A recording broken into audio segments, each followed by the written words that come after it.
এক যে ছিল রাজা আর এক যে ছিল রানী, শুনলেই কেমন যেন ছোটবেলার ঠাকুরমার ঝুলির কথা মনে পড়ে যায়, তাই না? একদম ঠিক ধরেছ। আজকের এই আয়োজনে আমরা ঠিক এমনই এক জাদুকরী, রঙিন আর ভীষণ রহস্যময় রূপকথার জগতে ডুব দিতে চলেছি। চোখ বন্ধ করলে যেন দেখতে পাবে এক জমকালো রাজদরবার, চারদিকে গাঢ় লাল, সোনালি আর রাজকীয় নীল রঙের ছড়াছড়ি। চার্লস ডিকেন্সের লেখা এই অদ্ভুত সুন্দর গল্পটার পড়তে পড়তে লুকিয়ে আছে দারুণ সব চমক আর দারুণ একটা শিক্ষণীয় বিষয়। চলো আর দেরি না করে সোজা ঢুকে পড়ি এই জাদুকরী সফরে। আখড়া স্টাডিতে সবাইকে অনেক অনেক স্বাগত। আজ আমরা শিখব পশ্চিমবঙ্গ মধ্যশিক্ষা পর্ষদে ষষ্ঠ শ্রেণীর ইংরেজি বই ব্লসমস নতুন সিলেবাসের পাঠ নম্বর ৭, দ্য ম্যাজিক ফিশবোন। তো শুরুতেই কল্পনার চোখ দিয়ে একবার চারপাশটা একটু দেখে নেওয়া যাক। নীল ঝকঝকে আকাশ, পেজা তুলোর মতো মেঘ, আর তার নিচেই একটা অপূর্ব সুন্দর রাজপ্রাসাদ। প্রাসাদের প্রতিটি কোণ উজ্জ্বল সব রঙে যেন তুলি দিয়ে আঁকা। আর এই প্রাসাদেরই যিনি রাজা, তিনি কিন্তু আর ৫ জন সাধারণ রাজার মতো একেবারেই নন। আমাদের গল্পের এই রাজার নাম হল রাজা ওয়াটকিন্স দ্য ফার্স্ট। ওনার সকালের রুটিনটা শুনলে সত্যি হাসি পাবে। ভাবো একবার, একজন আস্ত রাজা, অথচ তিনি সরকারের অধীনে একটা সাধারণ অফিসে চাকরি করেন। কল্পনা করো তো, রাজামশায় তার রাজকীয় ভারী পোশাক পরে, মাথায় চকচকে মুকুট নিয়ে সাধারণ মানুষের মতো রাস্তা দিয়ে হেঁটে হেঁটে অফিসে যাচ্ছেন। রোজকার মতো আজও তিনি প্রাসাদের বিশাল দরজা পেরিয়ে সোজা গিয়ে থামলেন রাস্তার ধারের একটা মাছের দোকানে। আর এখানেই আমাদের গল্পের প্রথম নতুন শব্দটা চলে আসে, ফিশমঙ্গার বা মাছ বিক্রেতা। চোখের সামনেই যেন ভেসে উঠছে একটা ভীষণ হইচই করা, প্রাণবন্ত আর রঙিন মাছের বাজারের দৃশ্য। চারপাশের মানুষজন, রূপলি আশওয়ালা তাজা মাছের চকচকে আভা আর বিক্রেতাদের হাঁকডাক। তো রাজামশাই এই মাছ বিক্রেতার কাছে থামলেন কেন? কারণ রানী তাকে ১.৫ পাউন্ড স্যামন মাছ কিনে বাড়িতে পাঠাতে বলেছিলেন। একেবারে সাধারণ একটা সাংসারিক কাজ, ঠিক কিনা? কিন্তু এই অতি সাধারণ কাজটার মধ্যেই যে কত বড় একটা জাদুর রহস্য লুকিয়ে আছে, তার রাজামশাই তখনও ঘুণাক্ষরেও টের পাননি।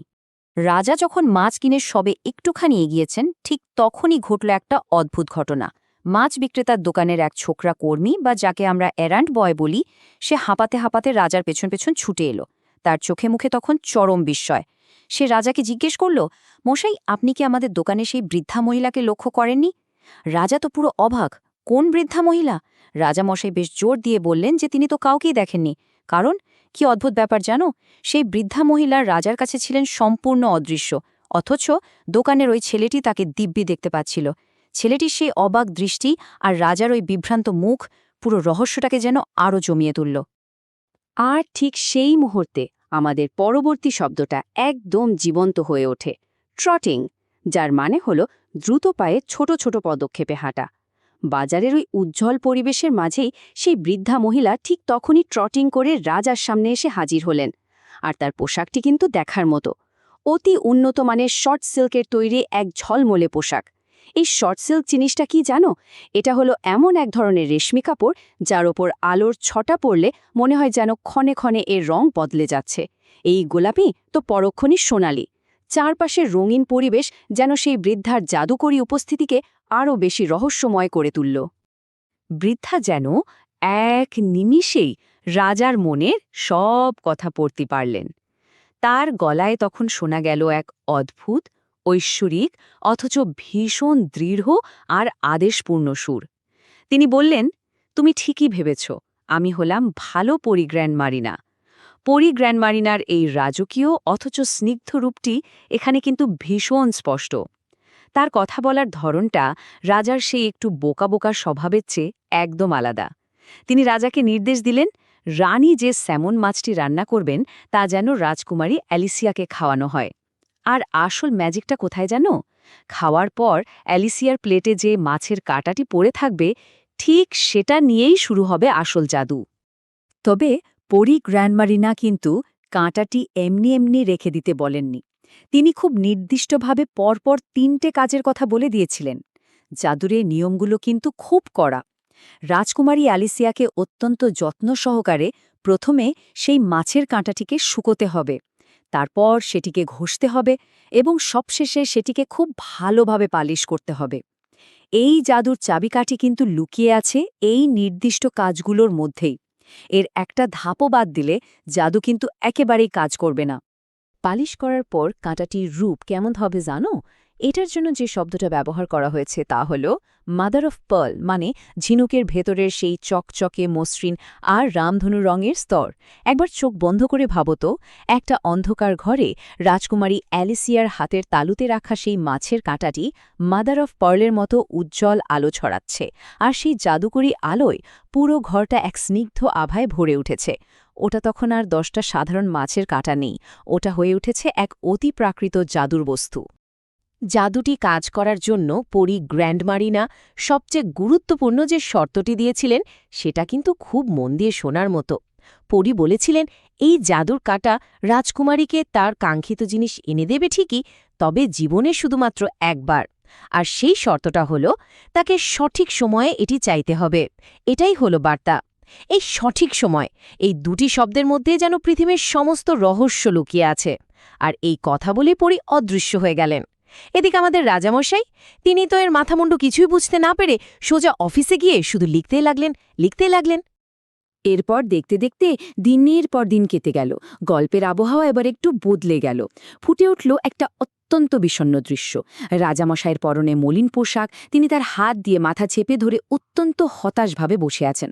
চারিদিকে দারিদ্র্যের স্পষ্ট ছাপ, কাছে আর কোনো টাকা অবশিষ্ট নেই।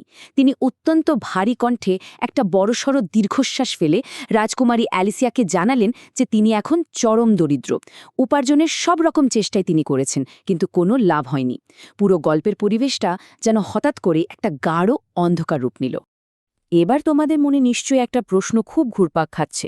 রাজকুমারী অ্যালিসিয়ার কাছে তো সেই জাদুর কাঁটাটি ছিল, সে তো চাইলেই এক নিমেষে বাবার সব দুঃখ, সব দারিদ্র্য দূর করে দিতে পারত। তাহলে সে এত দীর্ঘ সময় অপেক্ষা করেছিল কেন? সে কেন দিনের পর দিন নীরবে দাঁড়িয়ে দেখল যে তার বাবা এই চরম দারিদ্র্যের সাথে লড়াই করছেন? এই উত্তেজনাময় মুহূর্তটা সত্যি আমাদের ভাবতে বাধ্য করে যে অ্যালিসিয়া আসলে ঠিক কিসের জন্য এত ধৈর্য ধরে অপেক্ষা করছিল। আর ঠিক এখান থেকেই আমরা পুরো গল্পের সবচেয়ে সুন্দর আর বড় শিক্ষাটা পাই। অ্যালিসিয়া তার বাবার দিকে তাকিয়ে অত্যন্ত নরম অথচ পরিণত কণ্ঠে বলল, যখন আমরা আমাদের সেরা চেষ্টাটা করি বাবা, এবং সেটাও যথেষ্ট হয় না, ঠিক তখনই অন্যদের সাহায্য চাওয়ার সঠিক সময় আসে। বুঝতে পারলে তো? পরী গ্র্যান্ডমারিনার সেই সঠিক সময়ের রহস্য কিন্তু এখানেই লুকিয়েছিল। যতক্ষণ পর্যন্ত মানুষ নিজের সবটুকু দিয়ে চেষ্টা না করছে, ততক্ষণ জাদুর ওপর নির্ভর করা একেবারে অনুচিত। অ্যালিসিয়া এতদিন ধরে ধৈর্য ধরে শুধু এটাই দেখছিল যে তার বাবা নিজের সর্বোচ্চ চেষ্টা করেছেন কিনা। বাবার সব চেষ্টা যখন সত্যি ব্যর্থ হল, তখন অ্যালিসিয়া বুঝল যে হ্যাঁ, এবার সেই সঠিক সময় এসেছে। সে তার পকেট থেকে সেই চকচকে জাদুর কাঁটাটি বের করল, তাতে ছোট্ট একটা চুমু খেল আর বাবার বেতনে 3টি প্রার্থনা করল। আর ঠিক তখনই র্যাটলিং শব্দটা যেন জীবন্ত হয়ে উঠল। চিমনির ভেতর থেকে সজোরে খটখট শব্দ করে বৃষ্টির মতো ঝরে পড়তে লাগল রাশি রাশি টাকা।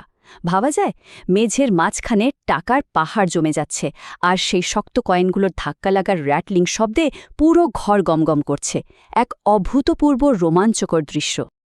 টাকা এসে পড়ার ঠিক পরপরই ঘটে গেল রঙের এক অভাবনীয় বিস্ফোরণ, এক চোখ ধাঁধানো দৃশ্য। 4টি অতিকায় অপূর্ব সুন্দর ময়ূর একটা রাজকীয় রথ টেনে নিয়ে এলো ঠিক ঘরের মাঝখানে, আর সেই রথ থেকে নেমে এলেন স্বয়ং পরী গ্র্যান্ডমারিনা। এবার তার পরনে রূপলি আর সোনালি রঙের ঝলমলে পোশাক। তিনি হাসি মুখে অ্যালিসিয়াকে জড়িয়ে ধরলেন, কারণ অ্যালিসিয়া তার দেওয়া সেই সঠিক সময়ের পরীক্ষায় একদম লেটামার্কস পেয়ে উত্তীর্ণ হয়েছে। পুরো ঘরটা যেন সোনা আর রূপোর আলোয় ভরে উঠল। কিন্তু গল্পের সবচেয়ে মজাদার আর আচমকা মোড়টা আসে একেবারে শেষে। শব্দটা হল স্ন্যাপিং বা কামড়ানোর প্রবণতা।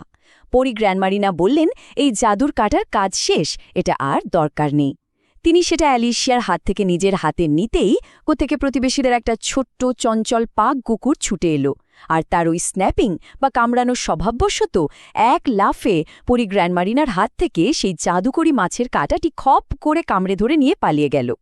চোখের পলকে ঘটে যাওয়া এই ঘটনায় দারুণ একটা হাসির মুহূর্ত তৈরি হল। আর এভাবেই জাদুর কাটার চির সমাপ্তি ঘটল। এই পড়ন্ত বিকেলের স্নিগ্ধ দৃশ্যটা আমাদের মনে এক অদ্ভুত শান্তি এনে দেয়। ছোটবেলার ঠাকুমার ঝুলির গল্পগুলো যেমন মনে একটা সুন্দর রেশ রেখে যায়, চার্লস ডিকেন্সের এই গল্পটিও ঠিক তাই। জাদুকরী সমাধান আমাদের জীবনে আসতেই পারে, কিন্তু তার জন্য প্রথমে নিজের শ্রম, ধৈর্য আর অধ্যবসায় দিয়ে লড়াই করতে হয়। অ্যালিসিয়ার ওই ধৈর্য আর বুদ্ধিমত্তাই আমাদের শিখিয়ে গেল যে নিজের ওপর বিশ্বাস রাখাটাই হলো পৃথিবীর সবচেয়ে বড় জাদু।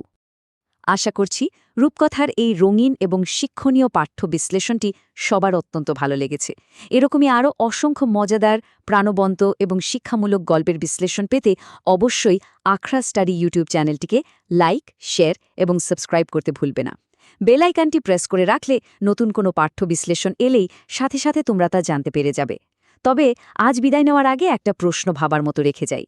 জীবনে জাদুর কাঠির অপেক্ষায় বসে থাকা ভালো, নাকি অ্যালিসিয়ার মতো নিজের সর্বোচ্চ চেষ্টা করে তবেই ভাগ্যের ওপর বিশ্বাস রাখা উচিত? উত্তরটা না হয় তোমরা নিজেরাই ভেবো। আজকের মতো এই জাদুকরী জগৎ থেকে বিদায় নিচ্ছি। সবাইকে অনেক ধন্যবাদ।